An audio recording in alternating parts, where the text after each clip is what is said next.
साथियों, मैं अपना आप लोगों के बीच उपस्थित हो गया हूँ और आज से एक बार अपना एनसीईआरटी सीरीज के अंतर्गत ज्योग्राफी के 7वें वर्ग में तीसरे चैप्टर पर हम लोग चर्चा करेंगे। और यह चैप्टर हमारी बदलती पृथ्वी अर्थात कि पृथ्वी के अंदर और बाहर में जो बदलाव होता है उन बदलावों पर हम लोग चर्चा करेंगे। कुछ महत्वपूर्ण तथ्यों की जानकारी यहाँ से प्राप्त करेंगे जो कि हमारे परीक्षा उपयोगी होंगे तथा सामान्य जानकारी के लिए भी काफ़ी लाभकारी साबित होगा। तो आगे बढ़ने से पहले आप सभी मित्रों से अनुरोध करूंगा कि जो भी मित्र चैनल पर नए हैं कृपया करके चैनल को सब्सक्राइब कर ले, लाइक करें, शेयर करें तथा अपना कमेंट्स करना न भूलें। स्थलमंडल अनेक प्लेटों में विभाजित है जिन्हें स्थलमंडलीय प्लेट्स कहते हैं। यह जानकर आपको आश्चर्य होगा कि यह प्लेट हमेशा धीमी गति से चारों तरफ घूमते रहती है। प्रत्येक वर्ष कुछ मिलीमीटर के लगभग पृथ्वी के अंदर पिघले हुए मैग्मा में होने वाली गति के कारण होता है। पृथ्वी के अंदर पिघला हुआ मैग्मा एक वृत्तीय गति में हमेशा घूमते रहता है और इसी के ऊपर जो ये प्लेट होते हैं ये घूमते रहते हैं। टेक्टोनिक प्लेट्स कहते हैं इन्हें। प्लेट्स की इस गति के कारण पृथ्वी के सतह पर भी परिवर्तन होता है। पृथ्वी की गति उन बलों के आधार पर विभाजित किया जाता है जिनके कारण ये गतियाँ उत्पन्न होती हैं। जो बल पृथ्वी के आंतरिक भाग में घटित होते हैं उन्हें अंतर्जनित बल एंडोजेनिक फोर्स कहते हैं और जो बल पृथ्वी की सतह पर उत्पन्न होते हैं उन्हें बहिर्जनिक बल कहते हैं। मतलब पृथ्वी के अंदर जो बल उत्पन्न होता है जिनके कारण घटित होता है उन्हें अंतर्जनित बल कहा जाता है और पृथ्वी के सतह पर जो उत्पन्न होता है उन्हें बहिर्जनिक बल कहा जाता है।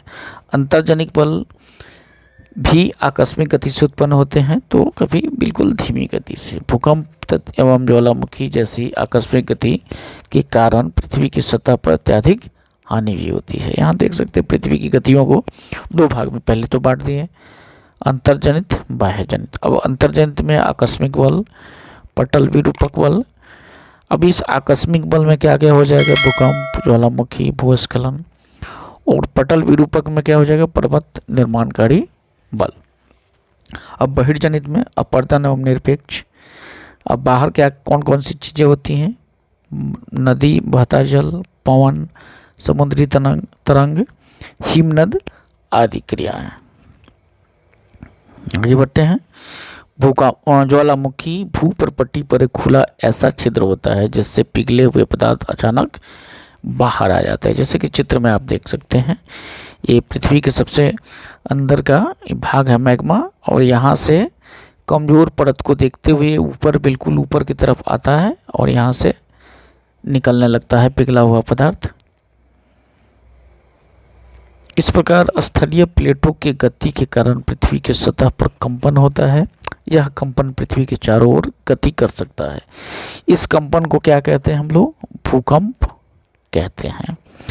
भूप्रपट्टी के नीचे का वह स्थान जहाँ कंपन आरंभ होता है उसे उद्गम केंद्र कहते हैं।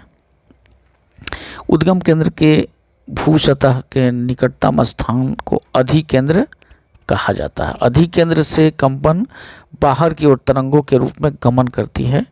अधिकेंद्र के निकटतम भाग में सर्वाधिक हानि होती है और अधिकेंद्र से दूरी पर यह भूकंप की तीव्रता धीरे धीरे कम होती चली जाती है। जैसे यहाँ आप देख सकते हैं ये उद्गम केंद्र हुआ और उद्गम केंद्र के ठीक सामने ये जो क्षेत्र हुआ पृथ्वी के ऊपरी भाग में ये अधिकेंद्र हुआ। यहाँ ये बिल्कुल सेंटर हुआ और इस सेंटर से चारों तरफ ऐसे घूमता है। ये जहाँ तक इसकी तीव्रता जितनी अधिक होती है उतना ही दूरी को कवर करता है। तीव्रता कम होती है तो कम दूरी को कवर करता है। अब यहाँ पे इस बात को समझ लें कि भूकंपीय जो तरंग होते हैं वो 3 प्रकार की होती है। पी तरंग अर्थात कि अनुदैर्ध्य तरंग, एस तरंग माने अनुप्रस्थ तरंग और एल तरंग मतलब अथवा पृष्ठीय तरंग। यह 3 तरह का तरंग होता है।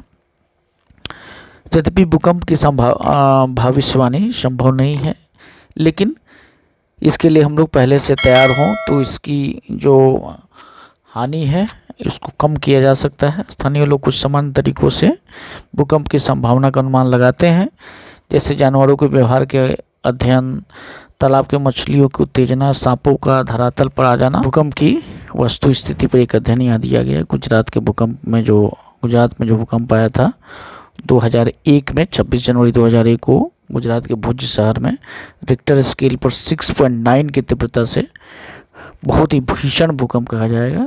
5 के ऊपर जो भी भूकंप आता है उसे हम लोग जान माल के लिए खतरा माना जाता है, और 6.9 तो एक बहुत ही भीषण इसको माना जाएगा।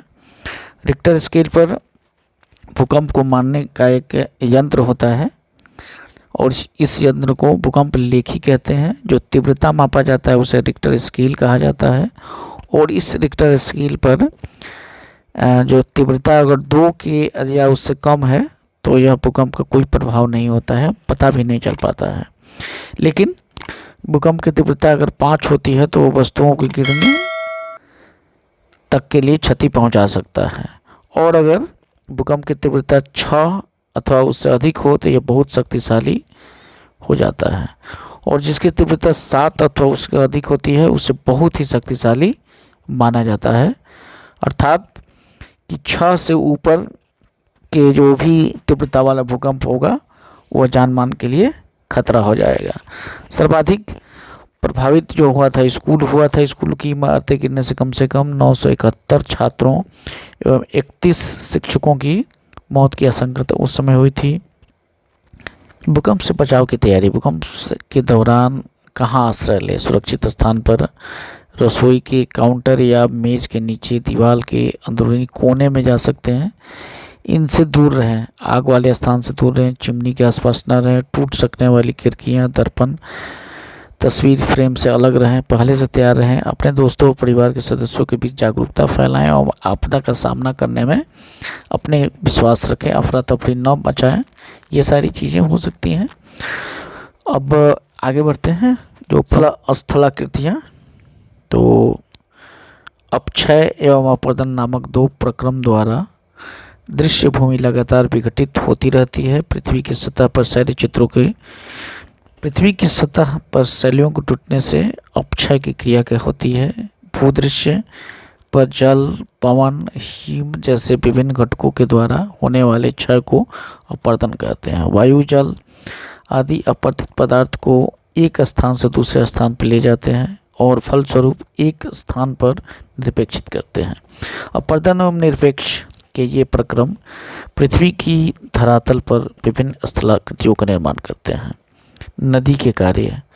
नदी के जल से दृश्य भूमि का अपर्दन होता है। जब नदी किसी परे खड़े ढाल वाले स्थान से अत्यधिक कठोर शैल या खड़े ढाल वाली घाटी में गिरती है तो यह जलप्रपात का निर्माण करती है। जैसे हम लोग देख सकते हैं, ये नियाग्रा जलप्रपात का दिया हुआ है जो कि संयुक्त राज्य अमेरिका और कनाडा के बॉर्डर पर स्थित है। विश्व में हजारों छोटे छोटे जलप्रपात है। सबसे ऊंचा जलप्रपात दक्षिण अमेरिका के वेनेजुएला के एंजल जलप्रपात है, इसको याद रखेंगे।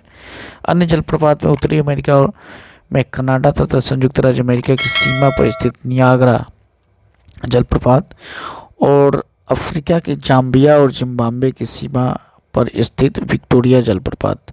ये 3 जलप्रपात काफ़ी इम्पोर्टेंट जलप्रपात हैं, इन्हें हम लोग याद रखेंगे।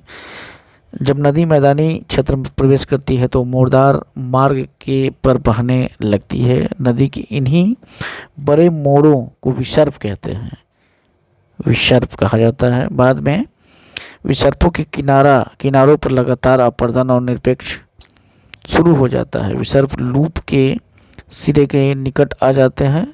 समय के साथ विसर्प लूप नदी से कट जाते हैं और एक अलग झील बनाते हैं, जिन्हें चाप झील भी कहते हैं। कभी कभी नदी अपने तटों के बाहर बहने लगती है। फलस्वरूप निकटवर्ती क्षेत्रों में बाढ़ आ जाती है। बाढ़ के कारण नदी के तटों के निकटवर्ती क्षेत्रों में महीन मिट्टी एवं अन्य पदार्थों का निरपेक्ष करती है।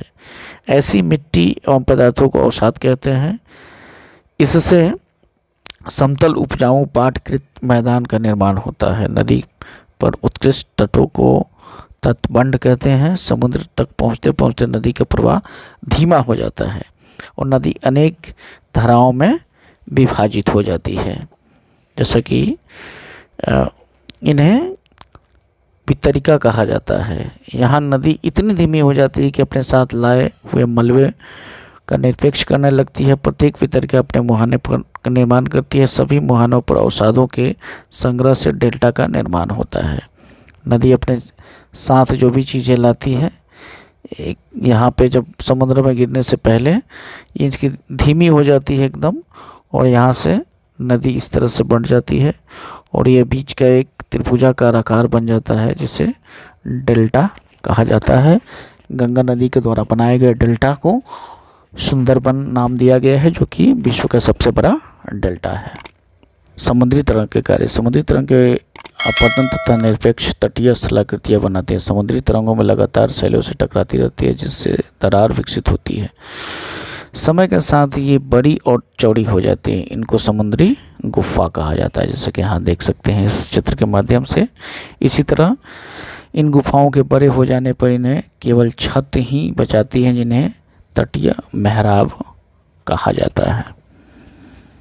हिमनद के कार्य। हिमनद अथवा हिमानी बर्फ की नदियाँ होती हैं। हिमनद अपने नीचे की कठोर चट्टानों से गुलासमी मिट्टी और पत्थरों को अपरदित कर देती है और गुलासमी मिट्टी और पत्थरों से भूदृश्य करने पर अपर्दन करती है। हिमनद गहरे गर्तों का निर्माण करते हैं। पर्वतीय क्षेत्रों में बर्फ पिघलने से उन गर्तों में जल भर जाता है और वे सुंदर झील बन जाते हैं। ये निरपेक्ष हिमनद हिमोड का भी निर्माण करते हैं। अब देखते हैं पवन का कार्य क्या है। तो रेगिस्तान में पवन अपर्दन निरपेक्ष का प्रमुख कारक है। रेगिस्तान में आप छत्रक के आकार का शैल देख सकते हैं। इनमें सामान्यतः छत्रक शैल्य कहते हैं। पवन शैल्य की ऊपरी भाग की अपेक्षा निचली भाग में आसानी से काटती है, इसलिए ऐसी शैल्य के आधार संकीर्ण एवं शीर्ष विस्तृत होते हैं। पवन चलने पर अपने साथ रेत एक स्थान से दूसरे स्थान पर भी पहुंचाती है। जब पवन का बहाव रुकता है तो रेत गिर करके छोटी पहाड़ी बनाती है। इन्हें बालू टिब्बा कहते हैं। तो ये है, जब ये बालू कण विस्तृत क्षेत्र से निरपेक्ष हो जाते हैं तो इन्हें लोएस कहते हैं। चीन में विशाल लोएस निरपेक्ष पाए जाते हैं। तो इस प्रकार एक छोटा सा ये चैप्टर है कि पृथ्वी की जो गतियाँ हैं, पृथ्वी के अंदर की गति, आंतरिक गति और बाहरी गति में क्या क्या परिवर्तन लाते हैं, इसके बारे में एक चैप्टर था। ये उम्मीद है कि यह चैप्टर आपको कई सारी मौलिक तथ्यों से रूबरू कराएगी। तो वीडियो के अंत तक बने रहने के लिए आप सभी मित्रों को बहुत बहुत धन्यवाद मित्र।